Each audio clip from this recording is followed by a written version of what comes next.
Park Promenade is the waterfront's new linear park, stretching from Pioneer Square to the Seattle Aquarium, connecting the Overlook Walk to the north with the rebuilt Railroadway Pedestrian Plaza to the south.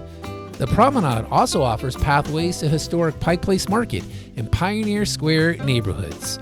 Along the promenade, there are several art installations celebrating our city's reconnection to the waterfront, our industrial past, and the native peoples that first settled along the Salish Sea. On this episode, we visit number 1, Stephen Vitiello's Land Buoy Belles. Land Buoy Belles is a collection of 5 instruments created from the ends of recycled industrial steel tanks. These bell-shaped structures are engineered to be struck at varying intervals by an unseen, clockworks-like mechanism beneath the bells that gathers and stores energy created by the surrounding water and driven by the changing water levels around the floating dock.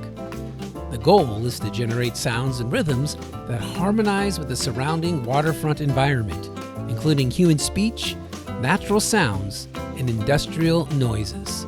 You can find Land Buoy Belles on the floating dock attached to the new Pier 62, offering breathtaking views of Elliot Bay, the Olympic Mountains, and the Seattle skyline.